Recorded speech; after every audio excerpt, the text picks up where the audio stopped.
The media landscape doesn't stand still, nor does the business behind it. Welcome to Changing Frequencies, a podcast from NAB Show. Each episode explores how media, entertainment, and storytelling are evolving. From broadcast to streaming, content creators to the cloud, and sports to AI, spotlighting the people who are defining what's next. I'm Josh Miley from NAB. Today, we're looking at live sports, not from the highlight reel, but from the infrastructure that makes those highlights possible. And stay with us until the end of the episode, because we'll share an exclusive promo code to our listeners that gives you a free show floor pass to the 2026 NAB show in Las Vegas, happening April 18th through the 22nd. And before we begin, this episode is proudly sponsored by Lumen and Vivix Solutions, a leader in managed broadcast transport and connectivity for live sports and media production. We'll explore the broader industry implications, but it's important to acknowledge that Vivix plays a major role in powering many of the live events viewers take for granted. Now, live sports production has changed dramatically in the last few years. Distributed crews, centralized production hubs, cloud graphics, IP transport, low latency streaming. As sports betting and second screen interactivity as well as global streaming scale up, the tolerance for delay or even worse failure keeps getting smaller. So what does it mean for the infrastructure layer? I'm joined today by Rick Gibson, Vice President and General Manager of Vivix Solutions at Lumen. Rick leads a global team responsible for managed broadcast transport, fiber, IP, video, and satellite connectivity that supports live sports production around the world. Rick, it is great to have you. Welcome to the NAB Show podcast, my friend. Thanks, Josh. Glad to be here. Thanks for having me. Oh, absolutely. I've been looking forward to this conversation all week once we had it booked. And here's where I want to start.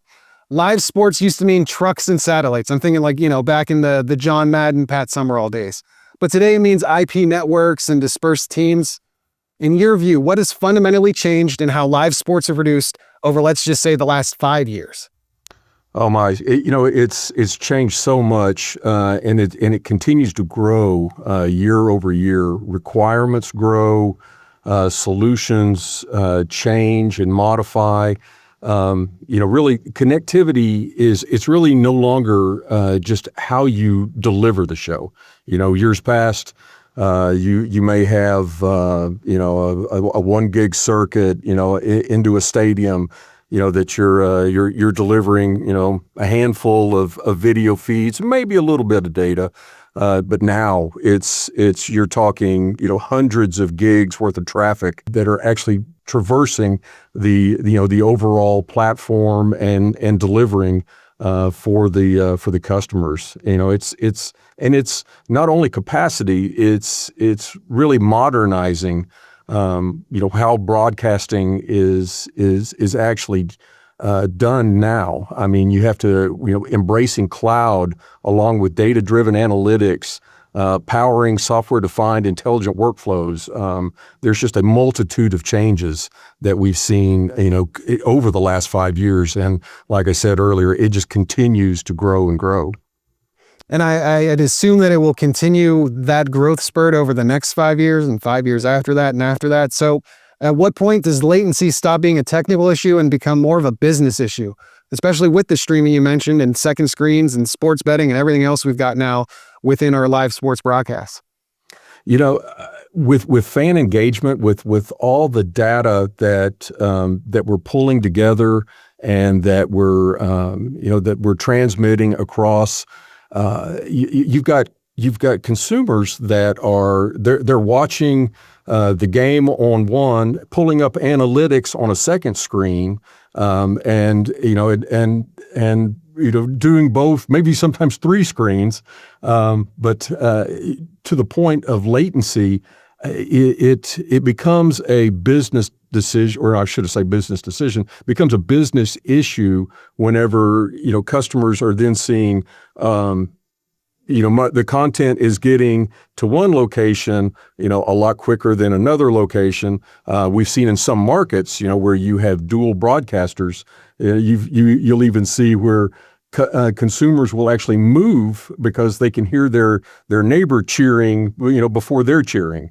So it definitely getting the content to the consumer's eyes is paramount. And then along with the growth of online betting, you've got to imagine that latency for that industry is just a killer. That they will need the quickest, most reliable transmission that is available. Absolutely. I mean, it blows my mind to just think of some of the deep down prop bets that can happen. The fact that the in-game betting has things that will go spontaneously with what is happening with the game. It's really quite amazing. And to your point earlier of, as a Green Bay Packers fan, when I watch my Packers, but also, want to listen to the local commentators, boy, sometimes matching up those times gets really tricky, and you got to be patient. And thankfully I understand why, but I don't think the general public does. Would you kind of agree? I do.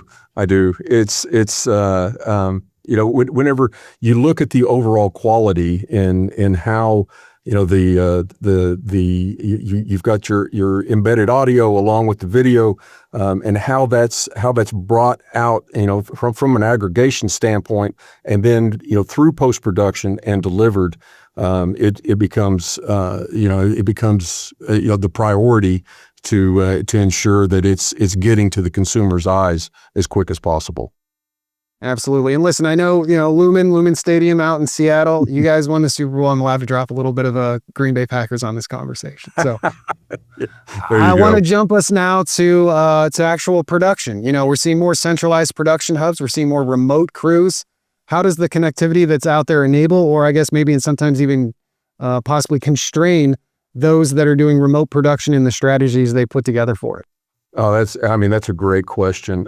You look at just the size of some of these events. You look at the big game that we do every February. The capacity required for just that game. Of course, I've been doing this a few years. I can remember providing the transmissions for that at basically below 1 gig. And now we're doing that show anywhere 500-600 gig worth of traffic out of and that's from the stadium. So there's so you look at that from that perspective, and you have all these remote all the remote production. And even it's moving the content to production. So you're using just this vast amount of it's both video and data that for analytics, for everything that is actually needed for the broadcast. So that kind of gives a view into how it enables. But then on the reverse side, the area of constraint, you have some locations where it's hard to get that amount of capacity, that amount of content. So you have to be more creative. You're using some dedicated connectivity, some internet direct connectivity. So you could be doing anything from multiple 20 meg internet services to maybe a gig or a little bit more of a gig of traffic. A lot of that you see primarily maybe in college sports and maybe some of the tier 2, tier 3 locations. Not an issue in the pro venues. The pro venues are all built out with tons of capacity. So but it really just kind of depends on the show that's being produced, and the requirements, getting that content back out to production or post-production. So then that was going to be my follow-up when you brought up venues is, as we look at sports venues that are continually getting updated, if they're building a new stadium in Cleveland, that's not to say that the current stadium, they're not updating all the tech capabilities within on a year-to-year basis, correct? Absolutely. We actually, Lumen will go through.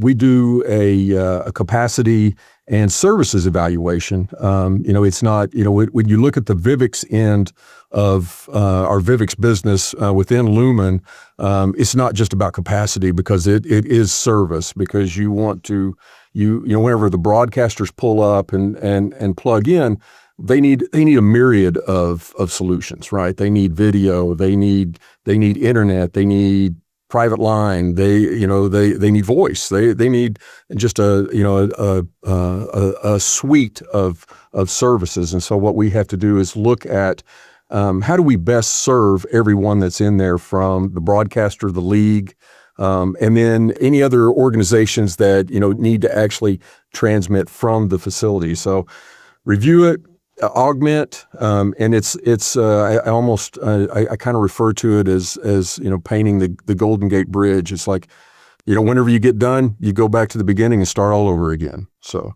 Oh, wow. So it's just like a continuous construction project. But again, it's the speed of our technologies right now, correct?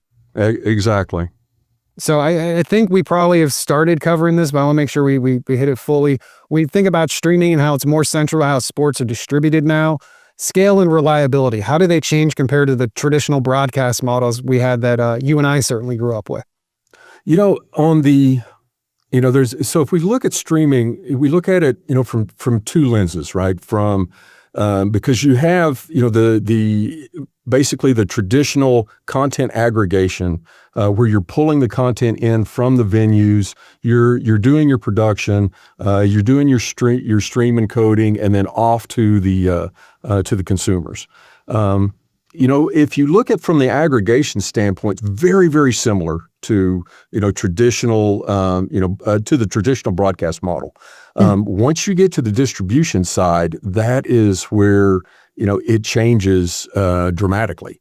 And you're going from delivering to say specific points to multiple points.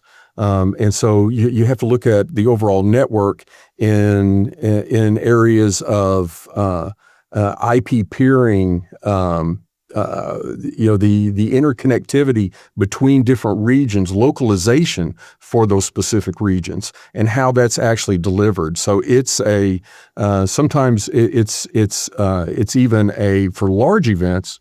It can actually even be a traffic engineering effort to ensure that you have all the content delivered to those different peering points as needed. But yeah, it definitely changes the way that we have to actually look at the network. You go from either delivering with, like, say, multiple waves, to satellite, to now you're delivering to, again, multiple peer points all across an IP network. So go a little bit deeper in that. Like, we think about, let's say the World Cup's coming up, right? And 12 years ago we had a World Cup, and now we have one now. How many different places are we sending streams now as opposed to 12 years ago, which is when streaming admittedly was in its infancy, but it was, we'd had Netflix for a while. We started to have where we were streaming sports. What can you tell us about that? Well, you think about it too. You have, if you go back 12 years, you would have, I could remember when we would look at, delivering 10 terabits of traffic was huge, and now you see some of these large events, from a streaming perspective, that exceed 50, 60 terabits in their overall delivery. So there's, and then if you look at just infrastructure, you're handing off to, years ago you would hand off to major markets, right? And then deliver from there. Now it's from a cloud perspective, you're hitting the network, it's in the cloud, and then you're dropping in all these different peering locations and getting directly to the consumers. So it's quite the effort. Indeed. And look, another thing that we've talked about, but I want to come back to here right now, is real-time data, because there's a lot of that goes on, the player tracking analytics. We talked about 3 screens at one point in time. We talked about how wagering goes. It's part of the product. How does moving that data change what the infrastructure has to deliver? I mean, I think some of it goes into what we've already talked about, but I think there's probably a bit more there. Yeah, I mean, it bridges the production technology with fan experience. I mean, you go back a few years ago, it's primarily about making sure that we're delivering, video and audio, and someone may have been using, some internet for back office work, but no longer. We look at the vast majority of games that we deliver. The data traffic is large, sometimes even larger than the video traffic. Now, granted, there's a lot embedded there. You'll have a lot. The broadcasters will have embedded video files along with just some of the standard data and the analytics that they'll be carrying, but for the most part, the appetite for that data is just growing. I mean, it's almost like it seems like it's growing by the hour. A lot of the requests we see is really specific to the data that both the broadcasters and the leagues are hungry for. Excellent. And I know we've got a lot more leagues now. Like if we just start thinking about we're playing football in the spring, we've got, a bunch of great rights deals that have happened in women's sports. Obviously the venues are there and they're going to be able to handle this. Do we have enough people and manpower and everything to continually cover all the sports that we have out there with this vast volume and everything that goes into every game that goes out?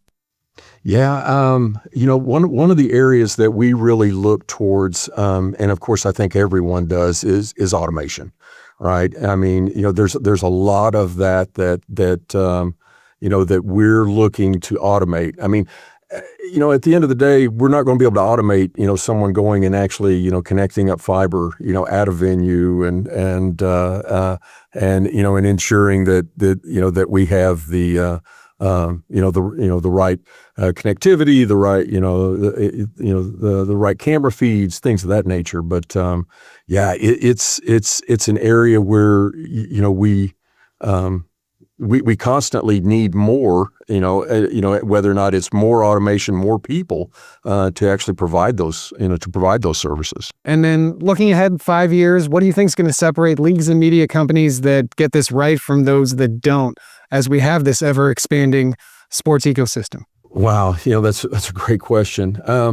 I would say the winners are going to be the ones who treat the connectivity as a strategic production layer and not a utility or just a connection point. Anymore, the underlying network and connectivity is a part of the production. We used to just call it transmission, but if you look at the way that production is done today and how production is moving more and more into the cloud, it's the connectivity, the underlying network, and the different services that get you to production, to post-production, or even to the cloud. It's even more important today than it ever was. And it'll be even more important tomorrow than it is today, I am sure. Rick, this has been a blast. I'm going to get you out of here on this because I just have to know. I know you've been in so many of the big trucks that have been at major sporting events and stuff. Tell me what one of your quickest came to your mind right now memories was of being in one of those trucks, what you covered, and by all means, you have to say big game and not the actual name of it. We understand. Yeah, absolutely. I think one that was probably near and dear to my heart was the game last year in New Orleans. There were so many things that were just surreal in the fact that you're rolling these trucks into a broadcast compound with about 8 inches of snow on the ground in New Orleans, and that was unreal. But the great thing was it was a massive undertaking. Everything from from the stadium itself. And the entire setup at Bourbon Street. It was great to work with the broadcaster and the leagues, on that show, and it was just it was a real joy. One of the larger ones we've ever done, and we were just really proud to be a part of it.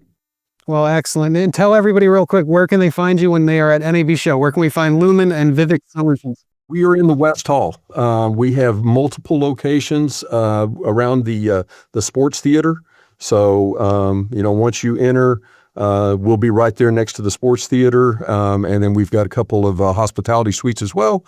So we're looking forward to seeing everyone. Rick, that'll do it for today. Thank you for helping us look behind the curtain at what makes modern sports media possible. Listen, infrastructure isn't glamorous, but it's foundational. And as sports media becomes more global, more interactive, and more real-time, the backbone layer becomes strategic. These are exactly the kind of conversations we'll be continuing at the 2026 NAB Show Sports Summit in Las Vegas, where industry leaders will tackle rights strategy, distribution models, data-driven engagement, and the evolving economics of live sports. Now, as promised, listeners of Changing Frequencies can use the promo code PODCAST26 to receive a free show floor pass when registering at nabshow.com. That's PODCAST26, and hey, we'll see you in Las Vegas. I'm Josh Miley. Thanks for listening to Changing Frequencies. Subscribe and share and join us next time as we continue spotlighting the people shaping what's next.